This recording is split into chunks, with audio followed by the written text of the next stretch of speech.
To clarify, the Ninjago season, The Rise of the Dragons, isn't strongly connected to previous seasons, so you can start watching from this point, even if you haven't seen earlier seasons. It's fine. The summary is only about 7 hours, but it covers all the events of Ninjago up to now, so you can start from there. Eirin, a gamer boy from a parallel world, dreams of becoming a ninja. One day, he gets pulled into a rift that opens in the sky, like a portal to the parallel world. He and his family. The ninja rescues him just in time, bringing him back to his world. But his watch is missing. The ninja had entered the rift, closing it behind them.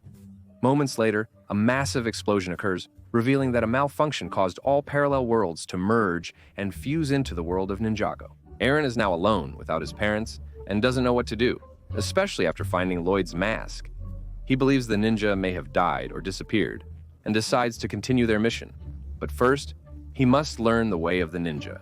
At that time, he befriends a girl named Sora, and after a period of time passes, during which they spend time together, we see some robots attacking Eirin and Sora. Ultimately, Sora hacks into the programming of their enemies, causing them to stop and dance with each other.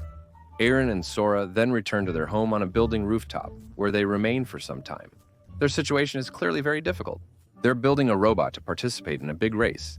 If they win, they can buy an apartment to live in. After finishing the robot's design, they go to the race. And after a while of running in a long race, they were about to win the race, literally just 2 steps away from winning. But then you see a picture of a small dragon chasing his gang. To understand the situation, let's go back 5 minutes, specifically with a little one named Ras and his business manager Raptin, who is basically his gang in the Shatanin that he uses for evil. But the last dragon they caught escaped from his cell, and if Ras finds out, Raptin will be in big trouble. So Raptin at that moment goes after the dragon to catch him, and that's what leads us to the scene where Sura saw him chasing after the dragon. At that moment, she decides to leave the race at the last second and goes to stop Raptin from catching the dragon. Then Kai comes, takes the dragon, and they all start running away. Due to a malfunction, the robot falls apart on the bridge with Sura, Eirin, and the dragon. At that moment, the dragon gives Sura strange power, enabling her to reassemble the robot. And at that moment, it seems that they survive and keep running until, by God's will, he sacrifices himself. At that moment, Jai attacked Sura and Eirin. He then ordered Raptin to take Sura and Eirin away like dragon dogs. While silently riding the subway, they heard a sudden hit. Soon after, the ceiling opened, revealing Lloyd was alive and coming to their rescue.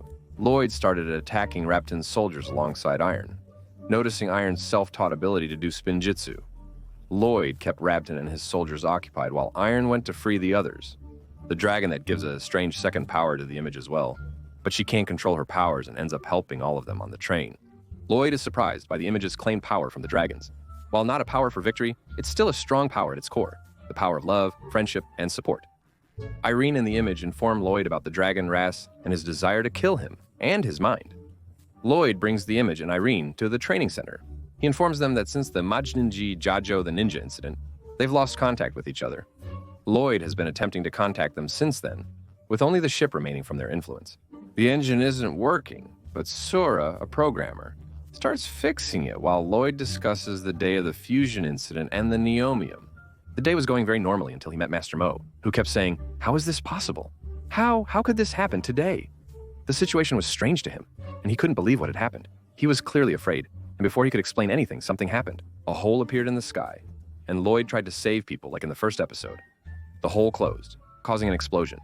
When Lloyd woke up, he discovered that all the worlds had merged, and everyone from the training center was missing, with no one knowing their whereabouts or what happened to them. At that moment, he decided to search through the incomplete manuscripts. The only thing he could make out was something about source dragons. Lloyd didn't know anything about them, but kept searching. At that moment, he found the ship had appeared in the sky, so he boarded it. There, he met Kai, and after greeting him, they both saw the hole appear again in the sky. Eirin doesn't vanish completely. When the elemental powers are used against him, he occasionally reappears before vanishing again. Kai then decides to take the airship to search for helpful information, while Lloyd remains to defend the people until Kai returns. Eirin was killed and his head was displayed, a reminder of the ninjas, as Eirin had used spinjitzu techniques against them. At that moment, he tells him that fate is what brought them together so they could learn who their next master will be after the current one. Then, at that moment, their conversation is interrupted by Sora, who is fixing the ship. If you're wondering why Kai didn't take her with him, I'll tell you. This is a different ship. So don't ask too many questions after your name, didn't you hear? The important thing is that Lloyd, Sora, and Eirin are flying the ship to reach the place. He was referring to the little dragon named the Three Peaks, hoping that maybe he could get something useful from you. Balakwa and his soldiers, attack them before they arrive, forcing them to abandon their ship, which crashes onto the three peaks. Meeting Balakwa saves their lives. At that moment, a huge dragon grabbed the falling ship, saving them and revealing itself. She's the mother of Rayo, the little dragon. If you ask how I knew his name, I'll explain. The mother spoke to them. First of all, my friend, she just talked to them normally. I mean, what's the big deal if a dragon talks to a human? So you ignored everything else and just focused on the fact that the dragon's mother can talk? Anyway, she's Rayo's mother. She thought that if Luid, Eirin, and Sora kidnapped Rayo, they would force him to show them where he was so they could hunt them down. But Luid tells her that at that time, they were actually saving Rayo. He gathered them to warn about the dragon hunters, but they followed and attacked them. Luid, aided by Eirin, Sora, and the dragons, battles Rabton and his soldiers. Rabton, upon seeing the mother dragon, goes berserk and focuses all his forces on her. They manage to break her as Luid fights alongside them to stop Rabton. As you know, numbers overcome bravery. Luid can't handle them, but tells the mother dragon that since Rayo can give a sudden burst of power, she can too. She unleashes an incredible power that creates a massive storm, swallowing Rabton's soldiers. Rabton is forced to retreat and asks Ras for help, but Ras says, "Costa Rica, who should I fight? What am I supposed to do? Can't you see how things are going?" At that moment, everyone starts retreating, except for the mother dragon. She thanks him for his help and reveals that during the fusion event, she sensed a strange energy, but chose isolation. However, upon seeing Luid, she felt a connection between them. Luid tells her that the world has evolved, and they need to keep up with this development, which he can't do alone. He decides to teach her what he knows and how things work. They turn into ninjas to protect Ninja Joe until he realizes his true potential. Ninja Bidaheben Fani. Rayo stays with his mother and starts walking away, but gets attached to them and doesn't want to leave. His mother tells them he's attached and doesn't mind if he goes with them. Lloyd agrees to take Tamlin along again. The following day, Tamlin, Eirin, and Sora begin training, leaving them exhausted. Sora then starts messing with Eirin's mind. They escape at night to participate in the city's carnival, which involves celebrations and games. This is the most significant aspect of it all, a competition to make gliders, and since Sora and Eirin make the best gliders, they want to participate. So they actually sneak out and join the competition, but they get caught. During the carnival, a person is abducted, prompting a pursuit of the criminals. Meanwhile, Lewis awakens at night to discover that Eirin and Sora have left for the carnival. Furious, he decides to go and bring them back himself while they are still there. Sora and Eirin reach the criminals who kidnapped that man, because if you remember, when Sora and Eirin left the race at the last moment, that man came with his robot and won. So, at the time, the contestant who lost kidnapped him to settle the score with him. The important thing is that a fight breaks out between Eirin and Sora and the criminals. It ends with Eirin and Sora winning, and they find out that the contestant wants to win the race by force because his friend is kidnapped. The kidnapper demands a large ransom, so he must win to free the captive. Eirin and Sora sympathize with his noble goal and decide to help him. And after searching a lot in the city, they find the kidnapper, who turns out to be a magician named Drama. They start fighting him to free the kidnapped people, but Drama has set traps everywhere. They keep falling into new traps until Lloyd arrives and helps them fight. With Lloyd's assistance, they defeat Drama and return the kidnapped people to the police. The one who was kidnapped is a racer and everything goes back to normal. Thank God we see him safe after that. In the last scene, Drama, whom Lloyd had locked up and was waiting for the police to come and arrest, is not actually arrested by the police. Instead, Raz comes and frees him. 20 seconds. Shaka Eirin poses for a picture with Lloyd while they train under his supervision on the ship, demonstrating Lloyd's trust in them. Kai took a plane to search for the ninja. Lloyd is happy, assuming Kai has returned with the ninja, but instead discovers the flying ship. It started to fall while it was damaged, so Lloyd at that moment jumps onto it to see what's going on, while Eirin is putting out the fire on it. Sora attempts to fix the crashing object's trajectory at the last moment, beginning to correct its course. And Lloyd fixes the direction of the ship, and after he lands, Lloyd enters the ship to see where Kai is, but he finds the ship completely empty and there's nothing except notes that Kai was going to leave on the way, and traces of burns on the ship, and a strange substance like water on the ground, and so Lloyd, of course, is surprised. But he decides to follow the steps that Kai left behind, so he can know where he went. After a lengthy flight, they reach Kai's supposed location, only to find dragons battling monstrous machines from the Chaos world. Lloyd, Sora, and Eirin battle monsters to save dragons. After the fight, they discover talking water that communicates with Lloyd. Eirin explains that whoever can control this power. Lloyd is shocked to find Nia, the water, standing with the monsters. He asks her why she's siding with evil, and she retorts, "Why are you even on the side of the good dragons?" After arguing briefly, they realize it's been a while since they last met, and now is not the time to fight. They then bump into each other and learn that dragons attacked and destroyed a village, which is why she was fighting them. Before Lloyd stays with Sora and Eirin, their enemy is coming to take them to the Kingdom of Monsters for an ambush. However, upon seeing the dragon, he argues with them, stating that no one can enter his village as long as the dragon accompanies them. After much arguing, she convinces him that he's a dragon. They then go to the King's Council, where she tells Lloyd the story. After the fusion, she was lost. While searching for anyone, she found Koi with the monsters, doing something with the dragon. What we know is that after the fusion, they crossed into the borders of the monster world and ate from their sacred hill. And yes, they eat clay. The important thing is that when the dragon ate from their sacred hill, things got much worse, and no one knew that he was trying to drive them away from the sacred clay. That's what we saw, and as she was trying to drive them away. And if you ask me why she wants to drive them away, actually they could all just live together in peace and eat the same food. The clay is normal. The dragon took all the clay for itself, causing the monsters to break down and weaken. The few survivors tried to help the monster beings and battled the dragon to drive it away. But the dragons overpowered them, and they hit a wall and lost. They decided to abandon the spaceship, and Naya set it to automatically go to the training center. This explains why Halaya destroyed Asla, the traces of wars, the liquid on it, the sacred clay, and why only Kai remained. After being hit and ejected from the battle, he wandered in search of the monster kingdom until he found it. However, dragons stood guard, blocking his path. At that moment, Lloyd, Naya, the picture, and Eirin were present, and the monsters could hear the dragon's sounds. They come out to see what's happening and find themselves confronting Kark. They all go down to fight the dragons, but after a big battle, they realize they can't defeat them and end up being defeated themselves. Fryo stands on the sacred mud, his power increasing tremendously. The dragons start shrinking and leaving in a strange way. You'll understand something old. We'll see. The companions, realizing he has regained his strength, attack him. As he tries to escape, he finds the monsters handing him the sacred mud. After saving the team from the dragon, he can eat as much as he wants from it before they burn it. As the team gets on the flying ship, birds start chasing them after a while, a kingdom called the Kingdom of Clouds. But the problem is that there's a monster attacking the kingdom. So the ninja at that time tried to stop it, but it ends up catching them. A picture of Eirin. And they were about to get exposed, basically, if it weren't for the fact that he noticed these monsters were coming out of the ceiling or something like that. The fusion event is closed by his powers and the monster disappears. However, the picture of Eirin and the others fall from the Kingdom of Clouds, which is literally on the clouds. If they fell, they would die. Suddenly, a wind lifts them back onto the clouds. Upon closer inspection, they see a resident secretly controlling the wind. So when she notices that they've seen her, she hides again.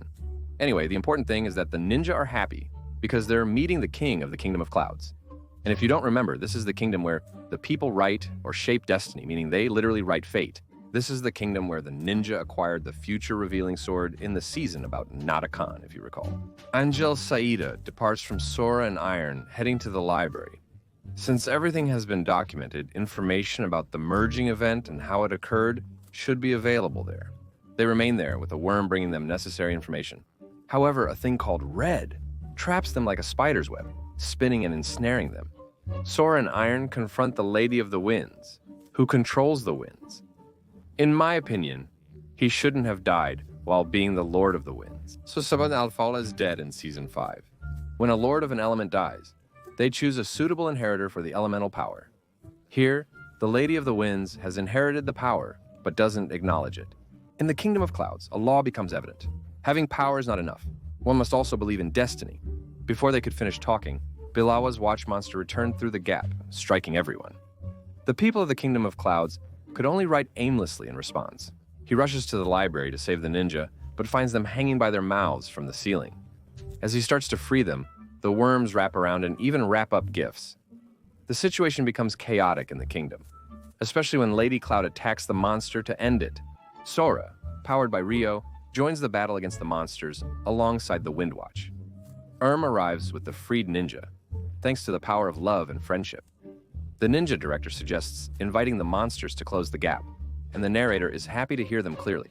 The Windwatch will be fearful. Fortunately, they'll be banished from the Cloud Kingdom. The king informs her that following the merging event, there are numerous complexities, and they will require protection beyond what the book can provide. The important thing is, amidst all this chaos that happened, we noticed that your Uncle Rabton sneaked into the Cloud Kingdom with cunning, and took the other dragon that was in the Cloud Kingdom, and no one noticed Rabton and his soldiers. Lloyd, Kai, Naya, Sura, and Ern try to save the dragon from hunters. After a clash in the clouds, Rabton slips away. When Kai throws the ball, a hologram of a huge wolf emerges. Kai tells them it's just a hologram without real effect. However, before he can finish his sentence, the wolf hits him, making him reconsider. Despite being attacked, Kai survives and tries to kill the hologram. Meanwhile, it is revealed that Surya originally created this technology. When she was living with Rabton, Sura was in the city where Rabton and Ras were, and the place was called something like Empyrean. They used her watch to harness dragon energy as a power source for the city. Sura was also at their school, but she ran away when she discovered their true nature. She avoids discussing her past, particularly the period when she used a wheelchair and faced numerous challenges. Let's return to the giant Zeeb who attacked the ninjas. It's unclear if the ninjas freed the dragon because of him, but Rabton escapes with the dragon as the ninjas watch. So Louis just looks at the picture and says, "No, we're not going to mess around with the invention anymore." If you invented this image, you would tell them that what you invented won't destroy it. But first, I'll need to go to the city of Empyrean to get inside and destroy the device. They say you won't have anything, but Louis Biko wants to fill it up. However, they say that if they work together, their chances of success are higher because they'll help each other. Louis B questions their determination, warning that their watch will be discarded. He suggests 2 for mutual support, but they demand 3. Louis agrees to accompany them, assuring he won't interfere, and they'll return afterwards. Zacharia's memories reveal that as a young student at Empyrean School, she stood out as a genius, different from her peers, when she invented the hologram-producing device. Her teachers told her to stop thinking outside the box and conform to the norm. Han wants Talub to be left alone, rather than being bothered by the king who wants her to think about certain things. And of course, the image doesn't stop developing with their words, and she keeps improving this invention even more, until she's able to create animals with it. At that point, she catches the attention of the head of the Empyrean Labs, who personally asks her to work with them in the labs. Naturally, the image can't believe it, and she goes to work with them, and the first thing she finds when she enters the lab is she's happy to finally see the locked-up dragon, wanting to play with it.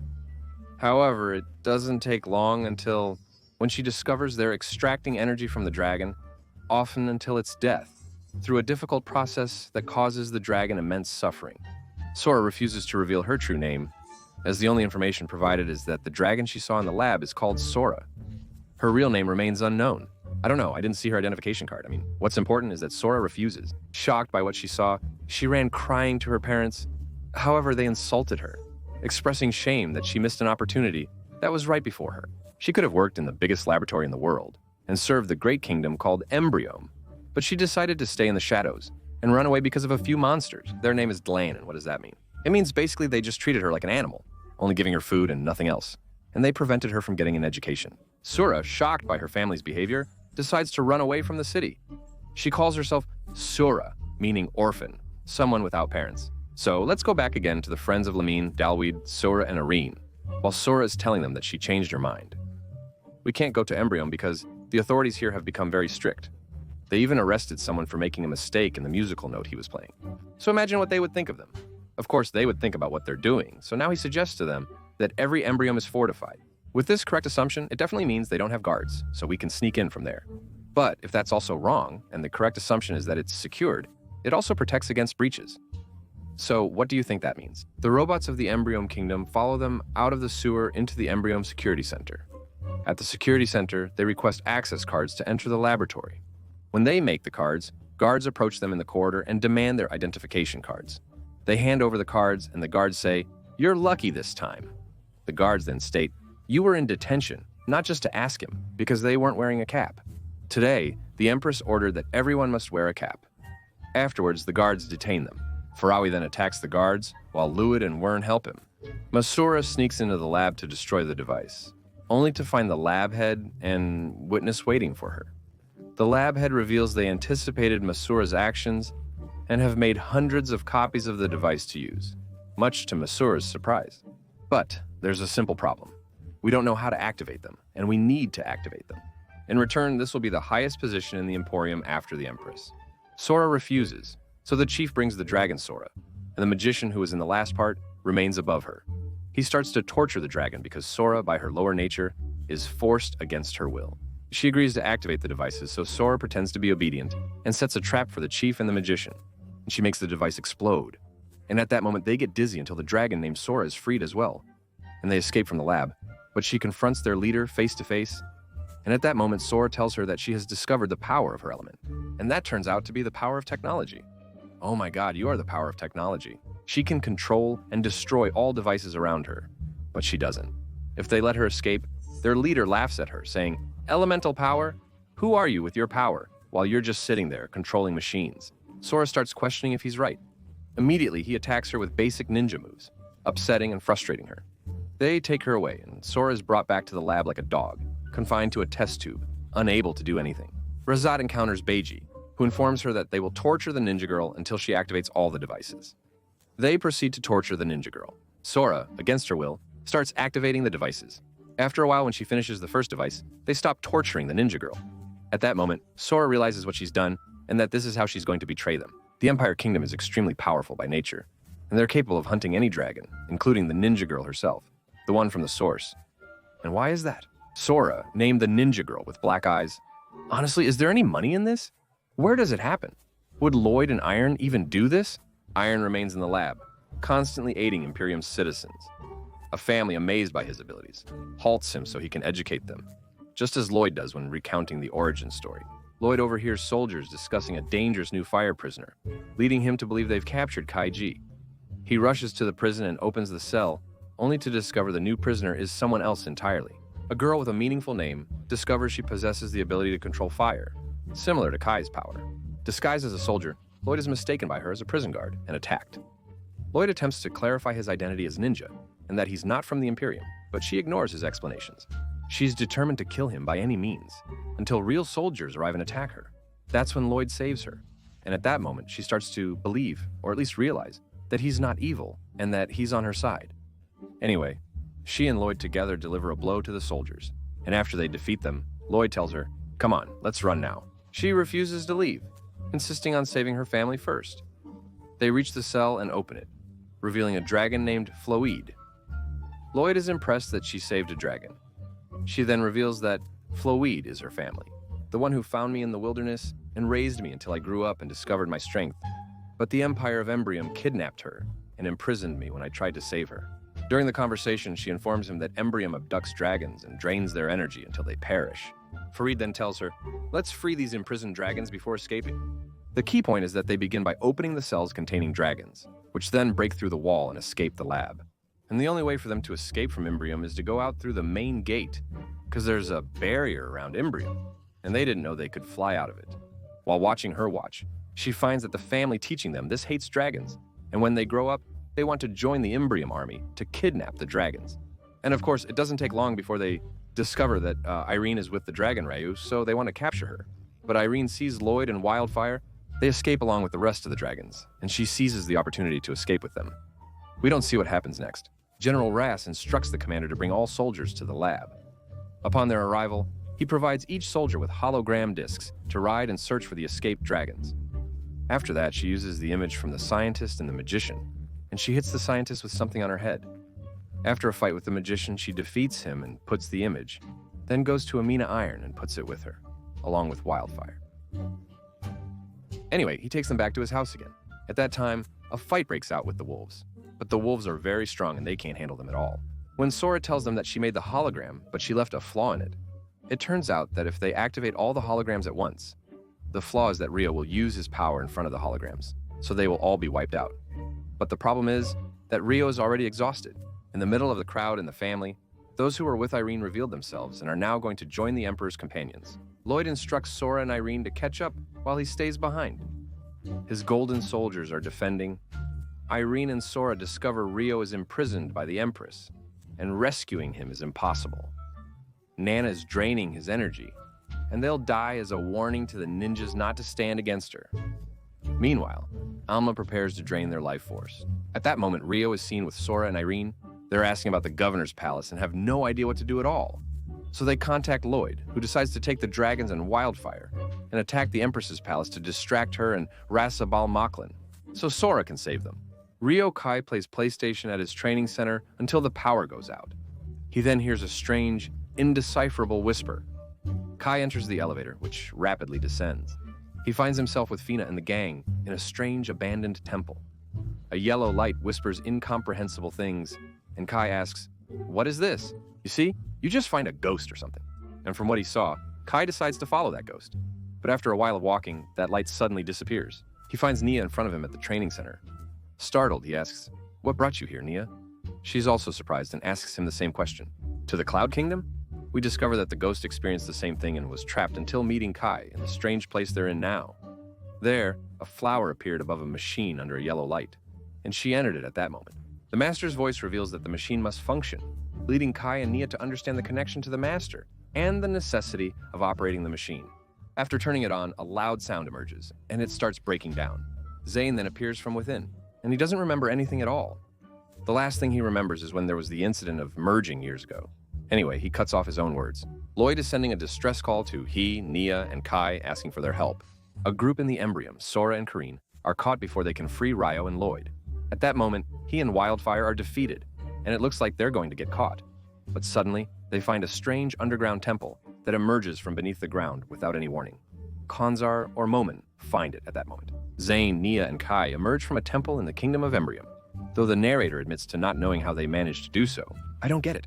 Are these their own accomplishments they don't even grasp? Should I clarify it for them? Regardless, you're Zane, and you anticipate Zane, Nia, and Kai. Wait, who's Nia? Zane, Nia, Kai, Wildfire, Lloyd, and the dragons descend to battle the Serpentine and Kingdom soldiers. Empyrean stays behind. After an intense aerial fight, Zane begins calculating their chances of winning. At that moment, he informs them that the situation is difficult for the guys, as it's impossible to defeat the Serpentine because they're indestructible. You have to turn them off, and the only way to turn them off is to use his opinion, and to use his opinion, we have to disable them. So, the best way is to disable them. Sura and Kairanbi watch as the countries chase the running individuals. Rasab the ninja pursues them to manipulate their minds, making escape impossible. So how are they going to get out of this problem? Of course, with love and friendship. And the director is Ibn al-Mulk. If you hear any information or events, don't overthink them. The important thing is, our team escaped with the dragon inside the temple they came from. And their plan is to escape with the dragon the same way that Nia and Kai came to the kingdom. But the problem is that the energy in the temple is designed to handle humans, not the size of a dragon. But Zane discovers that there is a very large energy source under the temple, which supplies the temple with energy, and Empress also draws energy from it, so Zane and Lloyd go down under the temple. After some wandering, Bilal and his friends discover a secret lab with a massive glowing sphere before them, and supposedly it contains the energy. So, what kind of energy is this? And we discover that the Empress has imprisoned a huge dragon and is draining its energy. Just to give you an idea, a single claw from it could destroy all of Empyrean. You might ask me, why didn't she do that?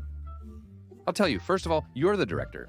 Second, Empyrean has trapped it inside this sphere, and it can't get out or use its power from inside. How? Will he pull it? I'll tell you, you're the important director. Lid and Zain Saida believe they have freed him. But Zain Saida reaches out, saying, "Sit down, free me. I am the greatest evil in all of Mangajo, and my power is immense. Enough. When Empyrean tried to imprison me, the fusion event happened. The one we saw. Yes, I mean the fusion event happened with the previous dragon. Oh, you should pay attention, you know. So imagine what would happen if it was you and my time. If you unleash my full power, it will destroy all other worlds completely, leaving nothing behind. But what can be done? What solution does the dragon propose? The solution is that he transfers his power to Lloyd, and Lloyd can then handle it without getting hurt. And the great dragon is freed through him, in a heroic way. And really, because he's the hero, he can handle all the dragon's power and use it to supply the temple with energy. So the dragons escape like they're sleeping, so the dragons escape like they're unconscious. You might ask me how he can handle its power. I'll tell you, but the director is known for having a certain vision. At that moment, they kill Ryo and manage to make him break out of his cell by mistake. Then, Ryo gives his power to Sora, which allows her to form the cell around Ryo so he can't move. Then, she comes and takes Ryo's watch, making it easier and simpler without any trouble. Then she turns off all the holograms with Ryo's power, and at that moment, the ninja takes advantage of it while the Empress doesn't understand anything, and they run away quickly with the dragons behind them. At that moment, the temple gate closes after them, and of course the Empress is left behind. This whole thing became a fan person thing. Even the personal stuff became like that. When Raz tried to explain that their target was the dragons, not the ninja, she became angry and ordered her soldiers to crush the ninja. They go to find the ninja and crush Lloyd, who wakes up after what happened to him. and finds himself in the temple with the ninja and the dragons. But he notices that Eirin is sad, because they thought Lloyd was the one hitting her. The ninja's absence and return are causing issues, but Lloyd tells him, "Kid, you have a chance to be better than all of us. You learned spinjitzu all by yourself."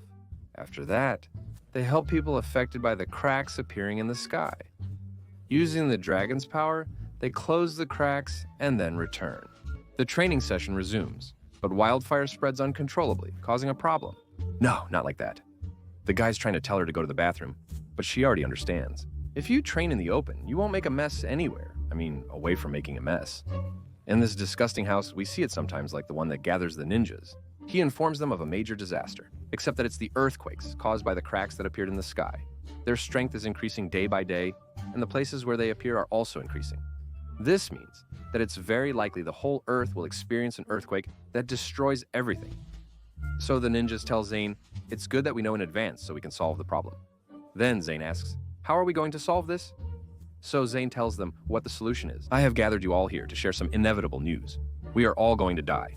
I wanted you to hear it directly from me, so it won't be a shock when it happens. While Athna was remembering that when she was in the library of the Cloud Kingdom, she decided that if there was an earthquake that would threaten the Cloud Kingdom, it would have been stopped by some strange force in a certain temple. Fani suggests that if this force can stop an earthquake from destroying the Cloud Kingdom, it should also be able to prevent one in Gharibat al-Ard. So how could an earthquake occur in Gharibat al-Sahab? Aslan, Sora, Eirin Wildfire, and the ninja reach the closed temple, unable to open it. Even Zane fails to figure it out after trying every possible way. However, when Eirin Wildfire and Sora approach the door, it opens easily for them. Zane was placed in front of the temple entrance, and suddenly the doors opened on their own. Baka opens the doors, and ghosts emerge, attacking the team. The ninjas try to fight back, but their attacks have no effect on the ghosts, leaving the team frightened. While they fight, he notices the thing that caught his attention standing at a table, doing something. He lights the 2 candles on the table, and at that moment, the 2 ghosts, they merge into one giant ghost named the Spirit of the Place. They thank Ninja for his help, as the story has been haunting them since the merging. The challenge persisted until Ninja intervened, returning them to normal. As a gift, he will explain the unknown story of this temple. A long time ago, Master Asbanjitsu I created something like another world, almost 4 worlds. But Master Asbanjitsu I predicted that the era of the 4 worlds would come to an end. They would collide, an event called the Event of Convergence. To prevent that day, he went to the Brotherhood of the 7 Dragons, known as the Dragons, the Source. And he asked them to do their utmost. He asked them to do their utmost to help him. And indeed, they were able to do it. 3 spheres were placed among the 4 worlds to separate them and prevent a merging event. This arrangement lasted for several centuries. When the first master sensed his departure, he chose to hide the great power instead of passing it on. This disrupted the master's search. The master, caught off guard by the merging event, said he acted hastily due to time constraints. He gathers the 3 spheres and separates the worlds. So now, Ninjago's mission is to find the 3 hidden spheres in 3 places and use them to separate the worlds, so that everything returns to its normal state. Commander Ramton was secretly following them in the temple, and overheard the ghosts' revelations about the matter in hidden locations. Jay meets Queen Embryum, the Empress, and informs her about the Dragon Core. Her eyes light up upon hearing about it.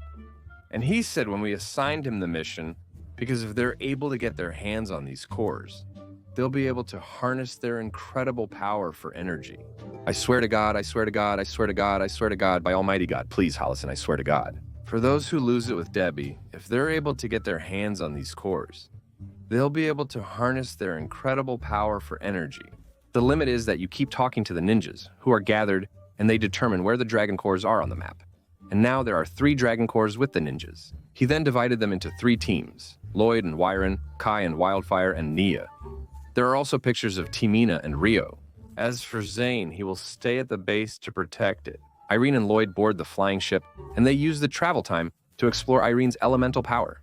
Because every now and then, you see Eirin using a strange power like that, so it's definitely the power of the water element. After extensive training, Eirin successfully throws a plate and makes it explode, causing her to become overjoyed. But the problem is that the plate explodes in the ship's engine, so the ship starts to fall. They are forced to land on the sea and sail instead of flying until they fix the engine. And we don't see Hana yet. Why? Eirin notices the seawater has turned red. Roye suggests it could be due to merging with water from another world during the event.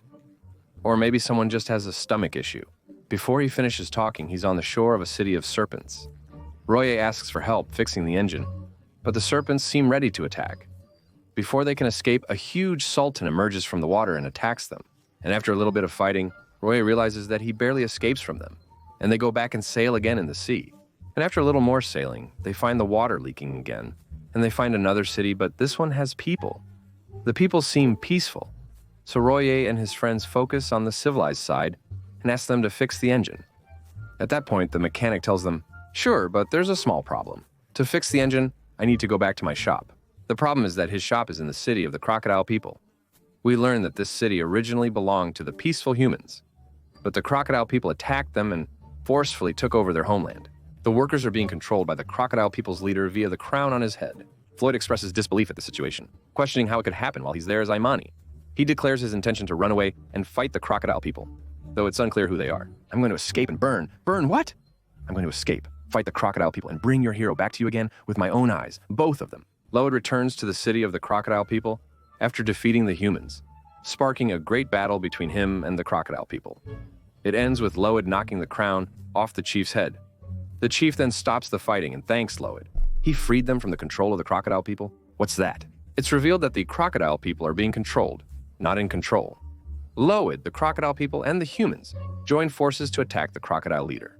After an intense aerial battle, Loid notices a spot on the crocodile leader that is the source of his power. Loid strikes this spot, causing the leader to shrink back to normal size and retreat into the water. And after that, when the humans and the crocodile people are celebrating, the mechanic fixes the engine and they set off on their journey. Kai and Wildfire decide to stop and rest halfway, but they end up falling into a trap set by a barbarian tribe, who are convinced that they stole their jewels. So after a bit of negotiation that doesn't go smoothly, they hope to be let go, and eventually they're released and left alone. And then after that, there's a fight with the tribe, who are convinced they have the jewels. After a lot of arguing, it turns out that the jewels really were stolen by someone else, and at that moment, they are released and returned to their families. It turns out that Mandash the criminal is the real thief. The important thing is that the tribe ends up being kind and generous, and everything turns out well, thank God. He tells them they'll be released if they don't return. Seeking revenge, she burns the tribe's main tent. As they attempt to flee, the tribe attacks them again, but they manage to escape before being recaptured. The important thing is, then comes the journey to the place where the first Dragon Core is. And that's where a people called the Fire Rock tribe live. It's clear they don't like Wildfire, who used to go to them as well. What's up with her? They were about to give the Dragon Core to Kai because they like the ninjas. When they discover Wildfire is with him, they refuse to give it to him. Even Foki tells them at that moment that Wildfire's a nice and cool person. Not just about people, but everywhere, I swear. So of course, the rock people tell him, "We'll give you the core. If she proves that she's a good person by fixing what she did, it would be a big deal." Honestly, Zane is usually sitting there, analyzing situations and discovering the secret behind the portals that appeared after the merge, just like we saw, and how they were transferred to the kingdom of the part that passed. To do his analysis, he needs a specific device. He goes to the market to buy it, but lacks the necessary money. The opportunity arises when he discovers many people he cares for.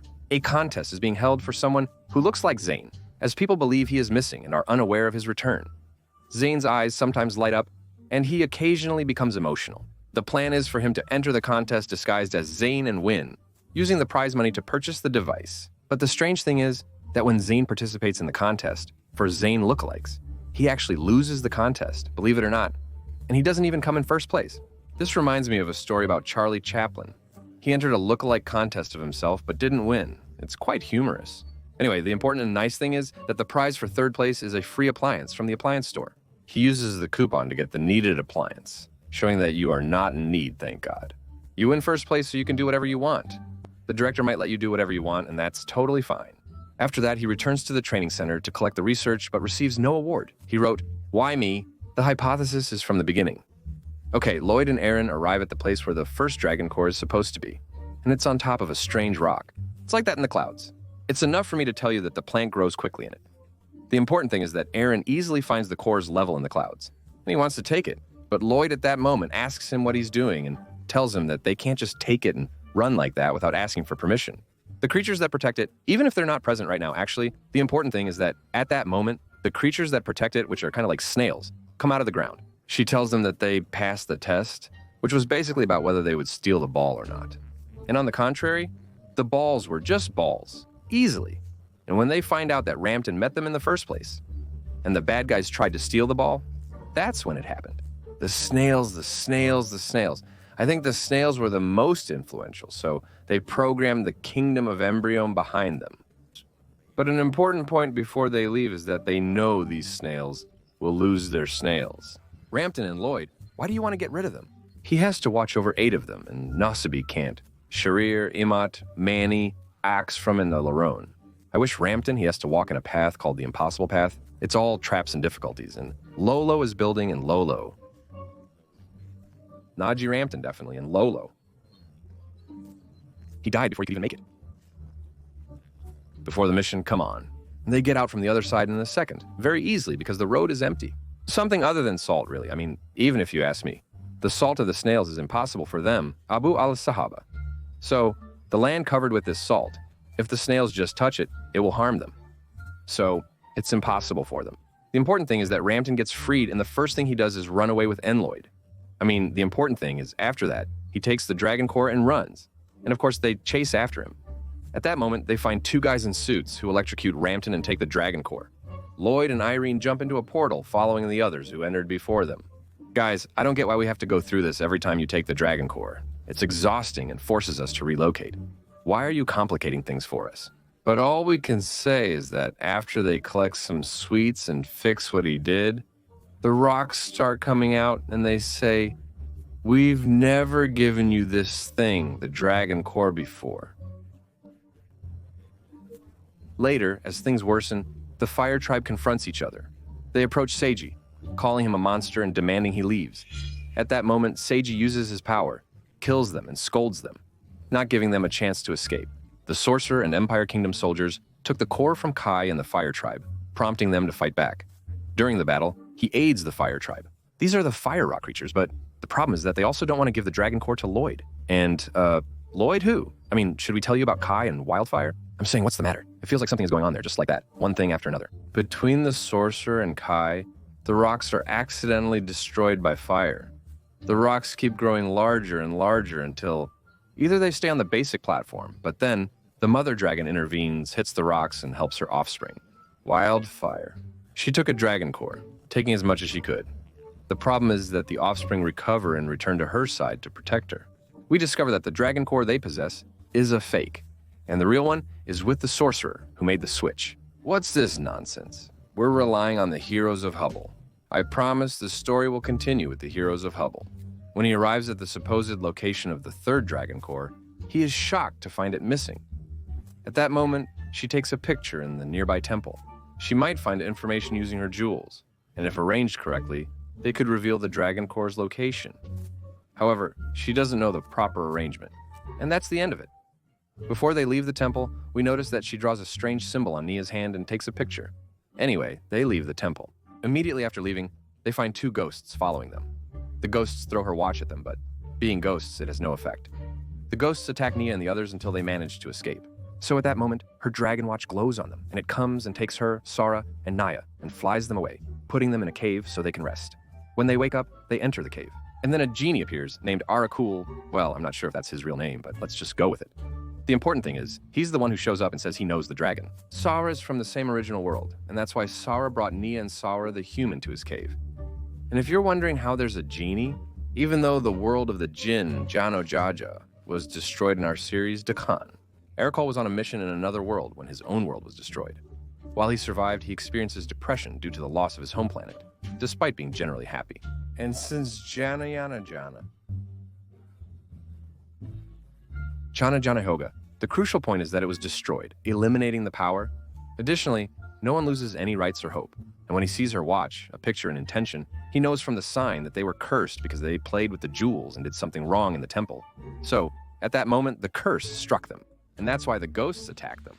And before I see Coley, all the talk and the ghosts return to their cave. And at that moment, they continue their conflict with them. Of course, I don't need to tell you that they keep dealing with them. Even for the power of love and friendship or the director, We see that he is ready to use the power of wishes from any side. So if you ask, did he really do that for you? I swear to you, by God Almighty, it's all about strength, love, and friendship. He really did that. The crucial point is that he is prepared to face or evade the suspicions and break the curse, but he collapses and retreats out of exhaustion. He thanks the supervisors for their help, and that he regained his strength because of them. And as a way to return the favor, he will help them in the future. Fauna wonders where Macon is using his power. What matters is that Rakob is using his... He'll make her a compass to guide her there and help her. They set out on their journey, and after a while, the scene shows them arriving at the place where the compass is, and it leads them there. They tell her, and at that moment, there's a lot of chaos. But what catches their attention is that there are creatures standing and watching them from afar. In the scene, she goes to Rome, and after a while, Jerry finds her. A rocky monster appeared to protect the two people who were running away, so they go down to fight it. But when Nia does the spinjitzu, the rocky monster, the rocky monster, the rocky monster, stops at that moment and says, "What is spinjitzu? What is spinjitzu?" They try to explain, and then we find the evil demon. At that moment, we realize that this rocky monster is actually just saying goodnight. When he sees them, he recalls his normal form and reveals that the merging event transformed him into a rocky monster. And he didn't remember anything until the two who were running away, Nia and the picture, found him and took care of him. After that, when he saw Nia, he immediately remembered everything. The important thing is that Nia and the picture told him everything at that moment, and about the subject of including them as core. Before they could continue, Bella and her watch were attacked by a huge trash monster. The more they attacked it, the bigger it grew. So of course, Nia, Cole, and Sora ran away from the place and reached the place where Cole lives. Inside, a machine landed on the ground and made a noise to drive the monster away from them.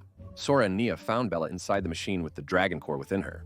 Taking it wasn't an option, and here's why. If they take it, the monsters will come after the people of the place and destroy them. So, of course, the machine has to stay running. The only solution is for them to defeat the monster somehow. So what are they going to do with the ship, I mean? But before they even think about what to do, Bella, a scientist from the Kingdom of Empyrean, accompanied by soldiers, arrived and successfully stole the dragon core before escaping. While the image is coming to her, she gets the idea that since the monsters are made of metal, she can use the power of Ryo, who controls metals, to control the monster's metal. And she keeps thinking that they've defeated the threat. But after all that, it turns out the scientists had already taken the dragon core and escaped. So in the end, they were all fooled and everything was taken. Lloyd and Eirin exit the portal into an extremely white place. So much so that one can only say, "May God make it good and bring good from it." Lloyd checks his watch and sees a long line packed with people, which appears to be for some company. They inquire about the place and are told it's the world's biggest employment capital, and the line they're in, called the Crown Line, leads to the end. If you ask me what the end means, honestly, no one really knows. Anyway, the guards at that moment realize that Loid and Weirin don't have a permit, so they want to arrest them. Loid and Weirin start running away in the place while the guards are chasing them. A person keeps sending them papers with directions to follow, and after a while, they finally reach the person who's been guiding them. It turns out to be Zain Abu al-Sahaba, and he ended up here just like them. Honestly, I think he was also trying to investigate the portal situation. Two individuals pushed him into a portal, similar to what occurred to Loid and Weirin. Since then, they've imprisoned him for allegedly breaking the law. I don't really know what he means when he tries to activate the portal. Anyway, he keeps telling them that this place is really strange, and all the workers are working for someone called the Manager, but no one has ever seen him before. Anyway, Loid and Weirin free him and ask about the Dragon Core. So Cinsa goes back to his usual snooping, and he finds out that they've classified the Dragon Core as something extremely dangerous, and that they're going to destroy it within minutes. Loid, Weirin, and Zain hurry to rescue the Dragon Core, and after they take it and try to escape from the place, while all the guards are chasing them, at the last moment, they're able to open a portal and escape from the place. From time, Asasa, Kai, Wildfire, Lloyd, Eirin, and Zain returned to base. Lloyd's team had the Dragon Core, but Kai's team defeated them. The Wizard took it, not Nia. The situation is unclear, Asasa, but Malini and Bamanik also got the core, so the team doesn't have it. They visit the Kingdom of Emberio to retrieve Kai and Wildfire's statement, during which Wildfire departs. She causes a commotion at the Ninjago fortress, so all the guards go after her while the rest sneak into the kingdom during her distraction to help them. On the other side, the Empress, who was actually the Emperor's daughter, not his wife, helps her and goes to burn the leader like a dog after she imprisoned him for nothing. We find out that the Empress didn't inherit from the Emperor. It's strange, but the leader is happy that she turned against them. The Empress left her alone with nothing. When his wife helps her, he says something that angers her. She tells him to stay, so she can prove he doesn't deserve her name. Anyway, at that time, the ninja faces the kingdom's soldiers, and then the kids that Eirin used to beat up help the ninja at that time, after they find out that the Empress is actually their real mother.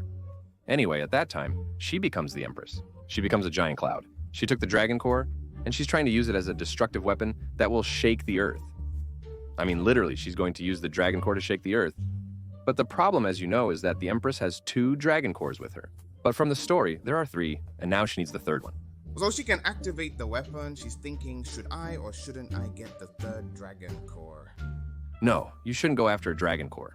It's unclear if you have a dragon or access to the source. Stealing the core to show off would be wrong. The 3rd Dragon Core is done, and God knows best. But by the time they make the 3rd Dragon Core, we'll see the Empress and her army going out to confront the ninjas that Nia and Sora joined, and they'll all end up in a huge battle against each other. The scientist absorbs the dragon's power from the source. When the team returns, they find no hope against the Empress and escape with the family. So we find out that they built a full resistance network after they realized the Empress was lying to them, and that she imprisons anyone who opposes her. Anyway, at that time, the family finds out that their team handed over the scientist to the Resistance's chemistry chief.